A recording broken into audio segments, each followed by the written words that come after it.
Good day to everyone. Malungil swel bulmura reklaat kada ngartial program kita ra Dotaut. Dotaut Tekoi Ureor, doing business in Palau. And we're blessed to have a very special guest, a visitor to Palau. He's not only a visitor, he can fit in as an island boy. And so we're very happy to have Rayne join us today. And so I will just say a little bit of Palauan and then we start. Omal masaw larbek laat al gugawang get tial program regita ra Dotaut Tekoi Ureor, doing business in Palau. El alsil sa ngawang get at tokubet sul okya kaligit and klela Rayne and ka kakarel at tirekal mal korabu ikarayun sa man siba el guk mo ay sa rigid ulwa sa ngara kora soal share experience ringi tang mong wasugit. At tokubet sa may karel at tira sa mariera tokoera entrepreneurships. Malubet to mo la startups at tir, ang non-profits at tir. Mawera po to mo la Rayne, I'm gonna ask for your permission. Before we start, I'm just gonna read a small verse for you. And this is found in Proverbs 2, chapter 2, verse 6. For the Lord gives wisdom, and from his mouth comes knowledge and understanding. He holds success in store for the upright. He is a shield to those whose walk is blameless. For he guards the course of the just and protects the way of his faithful ones. Timo olturge mal di rulil tokor belaw mar atal ko bangket amam tangalil tokor belaw waseruba ko amaski talom sereng engarang metwab daigel tokoi aklaw matengay maungil ilboto tenget tokoi Dios o ngi orreka daigel rokuil botakat seringi raklangar en orreka del kirir tirgel tir malmalta direkal mal Dios omo masabaak tirgel tira malmalta ngara malmalta rael aliu tirgel tira mararingi marula malmalta. So that is for you. So welcome to Palau, Rayne. Thank you for having me. I am very grateful and very pleased that you are taking this opportunity to be interviewed by me and to be on our program, Dotaut Tekoi Ureor, which is doing business in Palau. You're a young man, and I am confident that what you will share today with me and with everyone who are watching us on television or over the internet will learn something or be inspired. So now the floor is yours. Please introduce yourself and share a little bit of where you were born, where you went to school, and we'll take a little break after a while, and then we can really dig deeply into the passions of your life that could become entrepreneurships or startups or things that have to do with business or work ethic or something that you'd like to help other people understand, have worked for you or you would like to work going into the future. So the floor is yours. Sure. So aloha mai kako. My name is Rayne and really thrilled to be here with you, to be back in Palau. I was here for the first time for Our Oceans in April, and I loved it. So Rayne Sullivan, yes. So just really thrilled to be back here. I felt at home in Palau then, and I definitely felt at home and welcomed now. So just really appreciative for this. And to give a little bit more of my background, so I grew up a lot in South Florida. I live in Hawaii. From a mixed background from all over. A lot of my dad's family from the Caribbean. My mom's family from America all the way to Eastern Europe. So very mixed, and that's really contributed a lot to the way I see and interact with the world. Grew up a lot in South Florida, always going to the Caribbean. Definitely island roots, island foundation. I was always out fishing and diving and, hunting different animals. But immersing myself in nature was what gave me a great appreciation for my passion, which is in environment, in climate change, but also linking that with technology and linking that with business and startups. So I did my undergrad at Georgetown in Washington, D.C., and that was focused on international relations and policy. Did some secondaries in like foreign direct investment, as well as Mandarin Chinese was my minor. Wow. Yeah, and then after DC, it was very cold for me coming as an island guy. Never got used to the snow. Then I went to England, also not very nice and warm, but a great education. And I was at Oxford where I did my master's in technology policy. Wow. So I did a focus on artificial intelligence development, but really looking at what are called innovation ecosystems. How do you make a place innovative? What are the laws? What are the policies? What are the social dynamics to really spur innovation from also a local level to mid-range firms, also from large firms? And so through that, I did a lot of the work with the China-US dynamic to look at how China develops its AI ecosystem, how the US does. But then I also wanted to take that opportunity to then go to Singapore and Malaysia, because not only are they leaders now in Asian emerging technology, they're also very diverse communities of diverse in terms of racial background, ethnic backgrounds, but religious backgrounds. And a big focus of mine has been tech for good, about how do we use tech to have positive social impact and how can it foster equitable opportunities, whether it's jobs or broader economic development. And so I went there too to get that perspective. And then finally now I moved from Hawaii to California to study law. So now I'm at Stanford Law School. This is my third and very last year there. Yes. So continue to focus on climate, law, and technology. Wonderful. Praying for you that you're going to successfully finish at Stanford. And it sounds like you've already visited quite a few different countries and have learned a lot in these recent years. And you're still young, if you don't mind me asking. How old or how young are you? I'm 26. So that's great for other young people who are watching today. Yeah. You know, I always hope that whatever we share can inspire or motivate some other young people like yourself. Absolutely. And traveling in different countries and having visited different places of diversity, I relate to Palau in a way at this stage of, or this era going forward. Palau also is becoming quite diverse. Yes.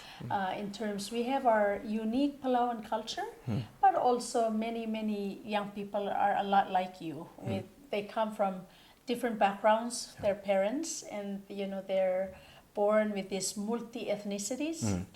And somehow I think it's such a blessing because it brings more understanding. Absolutely. Yeah, so when you graduated at Georgetown, you got a degree, a bachelor's in international relations? That was my focus, yeah. Yeah, very good. It's a great school. It I visited with my daughter some years ago, and it's a great school for international relations and diplomacy.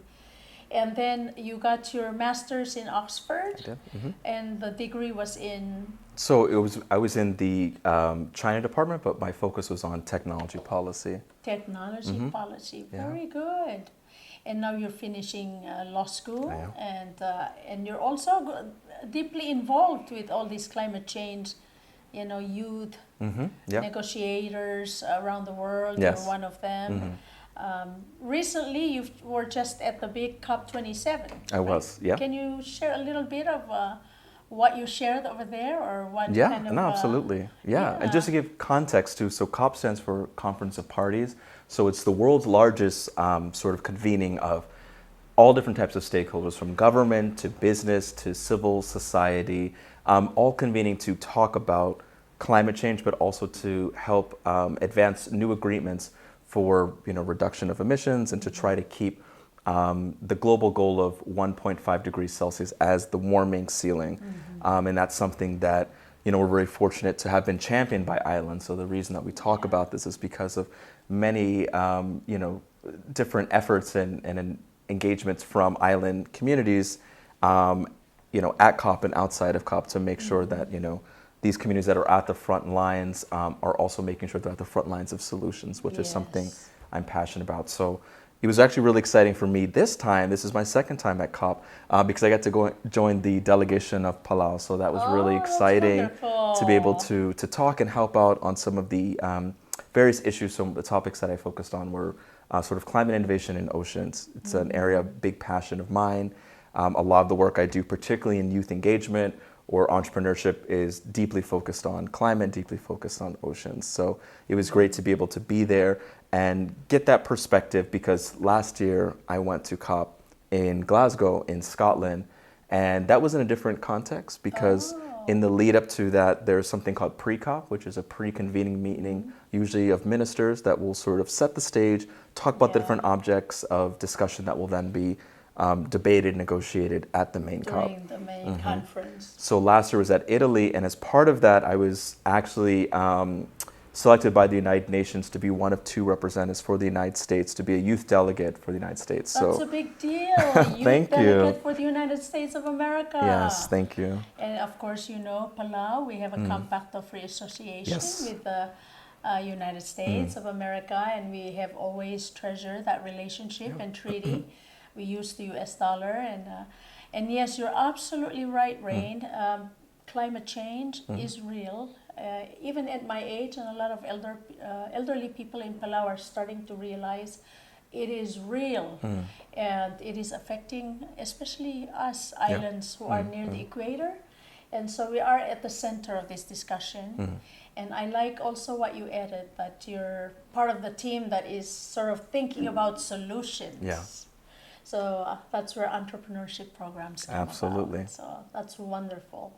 And so you enjoy the COP27 in Cairo. And It was in Sharm el Sheikh in Egypt. Oh, yeah, so on the okay. peninsula. So you can either fly into Cairo or through Istanbul, but it's sort of a resort town.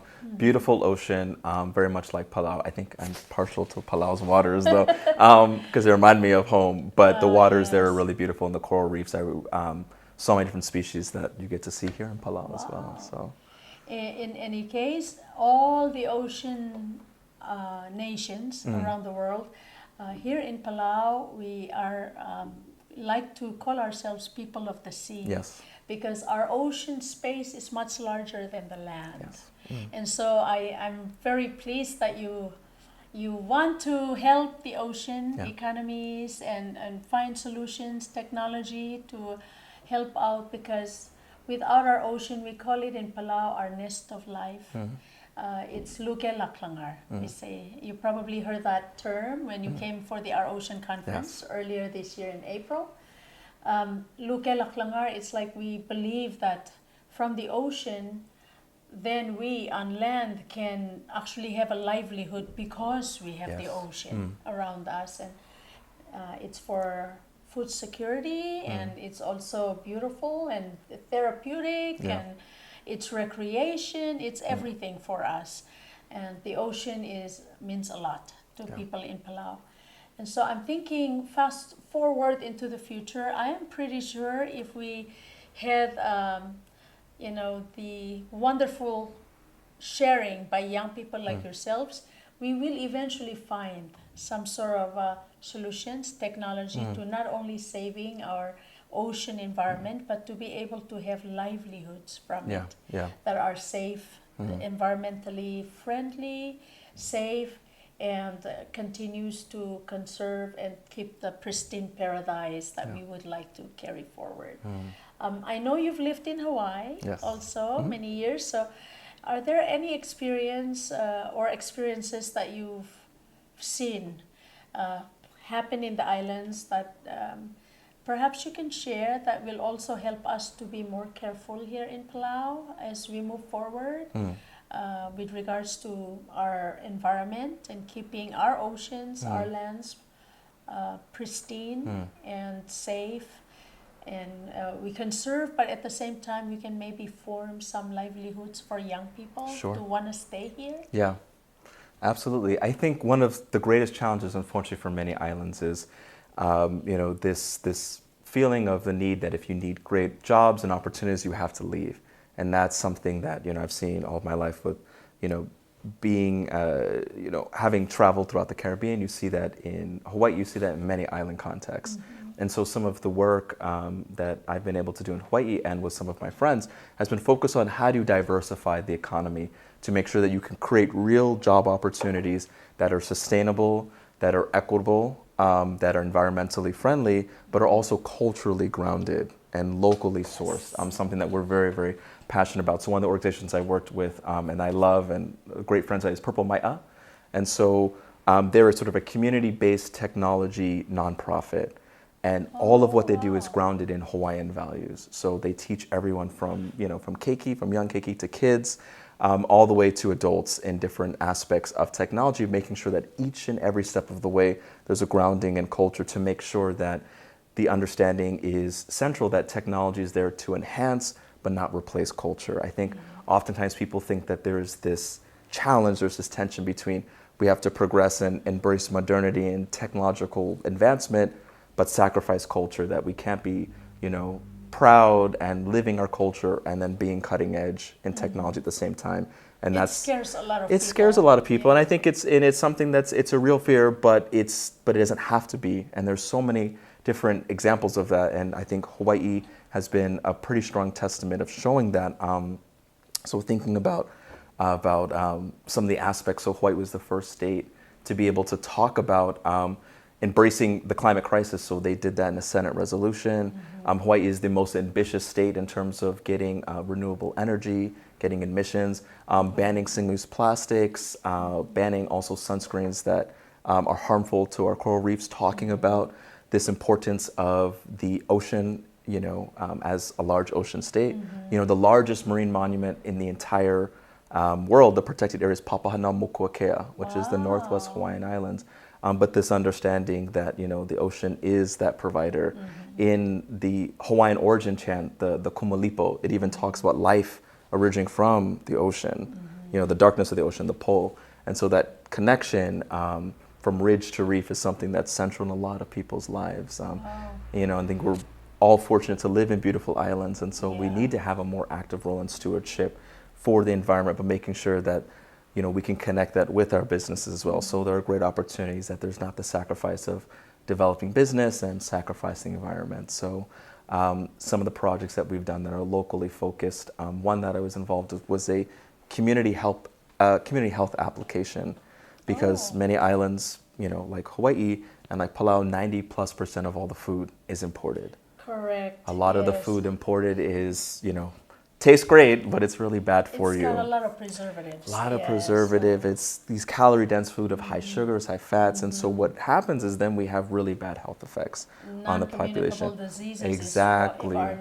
one of our number one problems in Palau. And it's something that's throughout not only the Pacific but in through island contexts. And so one of the projects that I was a part of over a summer was, how do you develop a community-sourced app to get people eating local traditional foods, traditional Hawaiian foods, to not only cultivate a good physical well-being, but then also how do you connect it with stories? How do you connect it with what's called olelo no iau of Hawaiian proverbs to understand then the cultural connection, but you can also heal the spiritual side. That's beautiful. Yeah. That's really beautiful. It sounds to me like an all-around endeavor, and I think it's great that you're sharing that, because Palau, of course, is still a very, very developing small island nation compared to Hawaii, being the 50th state. And we can learn from Hawaii's successes, we can learn from Hawaii's failures, and we can, in our small population of less than 20,000 people, around 18,000 people, we can learn to manage our resources, our ocean, our environment much better. And then you mentioned the word stewardship. Being of service. Yes. Being of service is the whole goal of this program. Doing business does not mean only money. Yes. It does not mean only dollar signs. Right. It really means we want to promote locally made products and services that are environmentally friendly and that are good not only for the business but good for the community and are sustainable. Perhaps you can share a little bit of your ideas about stewardship in terms of what have you seen or heard or learned about throughout your travels and throughout your work in terms of tech solutions and the environment that can be activities or small startups that perhaps people in the islands can do that are good for the environment, that help us to be climate change resilient. Sure. And yet at the same time, it can help them to be successful entrepreneurs or aquapreneurs or ecopreneurs Yeah. or agripreneurs. Sure. I think a couple different things. So, if you're thinking about the climate context, what I always talk about is that climate is known as a threat multiplier. So it doesn't affect just our environment, but it affects, health, it affects society, it affects women and children disproportionately more than it affects men. And so I was just in Bermuda last week as a keynote speaker to a youth climate summit and working with high school students to develop different projects. And what I told them is that there's not one or wrong way to engage in the climate context, particularly through business, whether it's through sport, through art, through culture, through technology of like a lot what I do. There's all different ways to contribute, and the climate crisis needs all of us to be a part of that. To become stewards. It's to be stewards. And, I think particularly in the technology context, there's a fear of like, oh, well, I'm not really good at coding. I don't know Java or Python. Where do I start? It's intimidating.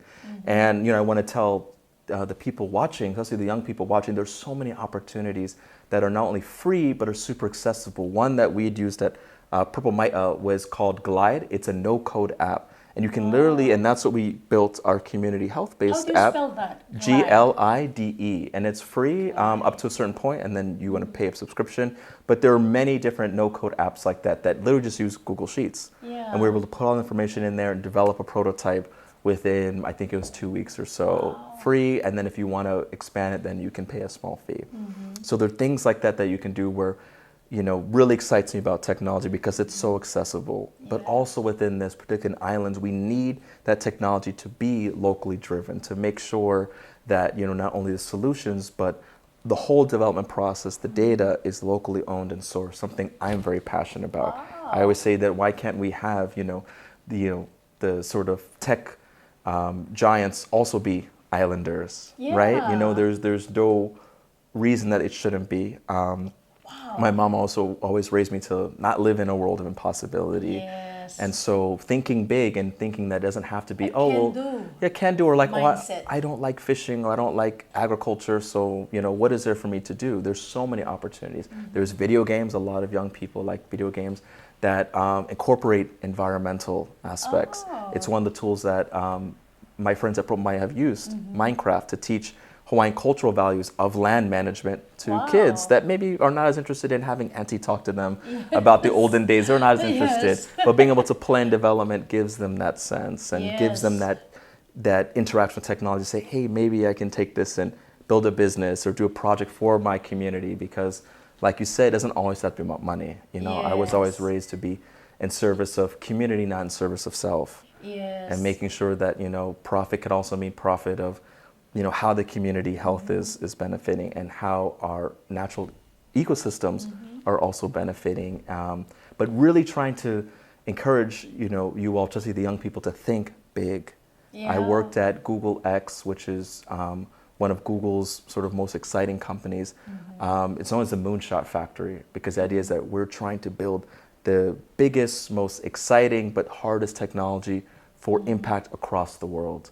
And what they often talk about is this idea from President John F. Kennedy's speech that, he wanted to go to the moon not because it was easy, but because it's hard. So not trying to, be discouraged when you run into difficulties, but be inspired by that. And I think what I've seen as an islander, and I tell, other young island folks that, we not only have to be the stewards, but no one is going to be a stronger advocate for our special communities than we will be. And because the older generation has taken such good care of the land and the oceans for so long, now it's our time to step up and to be those protectors and to be good future ancestors, and to know that there's so many different ways to do it, that there is not one right way, there's not one wrong way. That's beautiful that you share that. It is our responsibility. All of us, and it is wonderful to know that there are young people like yourself who are interested to carry on the sustainability of what we have created to be our pristine environments.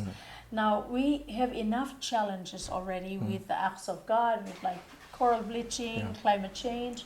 What can we do as human beings living on this island in any of the islands in the Pacific or around the world, the Caribbean, or, and even in the big countries, what can we do as human beings to not only take good care of our environment so it can last for generations to come, but also that it can be,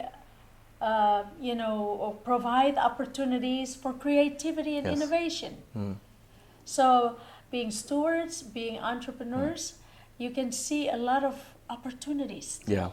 And now, tell me a little bit more about the app that you mentioned, Glide. Yes, yeah. So that's an example of how that can help a young person? Yeah. So how we did it again is like we went out to the community and said, hey, we're trying to do this project about highlighting local species. And so like one of the plants that I did was kalo, which is the Hawaiian word for taro. And, we had a story about it. We had the Olelo No'eau talking about, kalo in a cultural context. But then we had recipes, not only that are fun for the family, but are also using other locally sourced ingredients that can help prevent, against the kind of diets that might lead to high blood pressure, to diabetes, hypertension, heart disease, all these things that are plaguing island communities. But what was also really exciting about it is some of the other local apps, one in particular called Exchange Avenue. We were able to use sort of their model because Exchange Avenue says, hey, we have so much excess. Maybe I grow breadfruit or ulu, maybe you fish, but maybe we don't know each other. So how do we sort of do what we used to do in the olden days and trade with each other and get rid of not only that excess, but how do you then build community with people that you don't know and places that you don't know? It's making sure that, us within the islands have those different linkages, whether it's through the food context, it's through broader community, whether it's through faith. And so we also had links to say, where could you get this? Because a lot of people said, I really know about these different plants, but I have no idea where to get it. I can't buy it at a store. It's not at the market. And so it might be right in your neighborhood, but you may not know your neighbor. So having those kind of linkages through the app have been really, I think, inspiring of showing the possibility of what technology can do for social good, for business, but also for empowering young people to develop all different applications of what their passions are. That's wonderful. That is truly wonderful because I must share with you that in Palau right now, one of the biggest challenges we have is our young people right now are different than us when we grew up. When we grew up in Palau for me in the 70s, 80s, we had agriculture as a part of the curriculum in school. We learned to plant a garden, to farm. We had cultural teachers who taught us dances and chants and songs. Yeah. And we also had in our high schools home ec, where people learned to make food. There were actual teachers who taught sewing and cooking and practical life skills. And I find now that the young people in Palau, most of them, of course, are very inclined. They're very savvy with digital, their phones, computers, and the digital world that you're familiar with. And they're not interested to be farmers or to be fishermen. Yeah. And I am struggling to find a way to how do we inspire them and motivate them to become entrepreneurs in those fields, to learn how to grow things with maybe hydroponics or some technology that they would find to be not a toiling under the sun type of farming. Yeah. Are there technologies that you may know of or have heard of that maybe young people might be more inclined to if I could use my computer or my phone to control my sales and my expenses, and then I could actually own a farm or an aquaculture, without the worry that they have is I can't be a farmer, it's so hot, climate change. Technological opportunities for increasing not only sort of crop yield, making sure the crops are healthier, that don't require the manual labor, But there's also the opportunity too to say that, hey, maybe my cousin or my sister really likes doing that, and I don't, but I'm really good with technology. So I can build the e-commerce platform then to then not only highlight, our family story and work, but then also bring those products to newer markets, particularly for export. So there are all different ways of you could still link that with agricultural technology that may not be necessarily growing the particular plants. That I think is definitely needed in so many communities, particularly again those local plants, whether they're indigenous plants or they're canoe plants that have so much cultural significance, and that play such a big part of not only the past but also of the future as well, and the health of the nation and the community. Very good. And it goes also to include coastal fisheries. Absolutely. And, since we islanders love to eat fish, you're in Hawaii, you are used to all the different kinds of poke and fresh fish. And so we love to be able to eat our seafood. Yes. But is there a way that we could do aquaculture? Like we could have small startups in the realm of where we don't deplete our ocean environment of the marine life that we have. Yeah. Aquaculture and some coastal fisheries that would be providing but not depleting. Yeah. Providing and being able to know what's enough and what's and not to be lacking of fish, but to make sure that we'll never be lacking of fish because people are more careful and not just fishing everything of any size. Yeah. Being more careful. Yeah. This is the challenge, to bring this young generation and the elder generation who are fishermen and who are farmers, agriculture people. How do we combine them? And I really am convinced from what you've just shared, technology can be a useful tool that maybe can connect them, where they can help each other. Yeah. So if a young person doesn't want to farm, but they have a mom and aunt and uncle who are farmers, they can help build an e-commerce platform or something like that. And it becomes a small family business. Exactly. Wonderful. Very good. Well, we're coming to the close of our interview, and I find that it's been such a blessing to get to know you in these last few days that you've been visiting Palau for the second time. I am pretty sure that you will be visiting more and be making more connections. And we could definitely, we're grateful and definitely can use also the wisdom and knowledge from a young man like yourself who is passionate about the work that you do and all the education that you've acquired. We want to put that into action, to implement what you've learned through connections and networking, and hoping that the young people in Palau will also, find inspiration in what you've shared. So this is a time for you to just kind of give us your closing statement, what you'd like to leave for people who are watching the show with us today.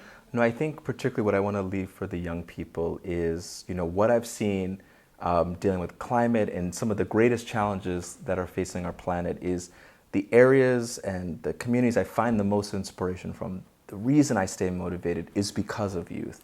I always say that, youth is sort of like the wellspring of opportunity, but it's also the refuge of hope. Yes. Many parts of the world and different generations, you may have that lack of hope, but when you find the youth, you always find hope. And thinking that, again, you don't have to worry about doing things the right way or the wrong way. Just do. Kind of like we talked about. One of my favorite olelo no iau's of Hawaiian proverbs is makahana kaike, which is to learn by doing. So just to do, and when you do, then you learn. But particularly intergenerationality. So, talking to your aunties and uncles, talking to the elder generation, your grandparents, to learn about their stories, their practices, and how you can not only continue them, but add on to, that with your own, whether it's technologically or it's culturally or it's community-based, to spread that knowledge and to sort of keep that story vibrant, and particularly thinking about Palau's very long history, such a vibrant story, and one that I'm so blessed to see and to learn from. And so I hope to be back very soon. All right. So thank you, Rayne, Sullivan. Thank you for joining us Thank you. today. And we welcome you again to the show when you come and visit Palau again. Thank you. And thank you everyone for watching Dotaut, Ureor, doing business in Palau. Thank you. Aloha.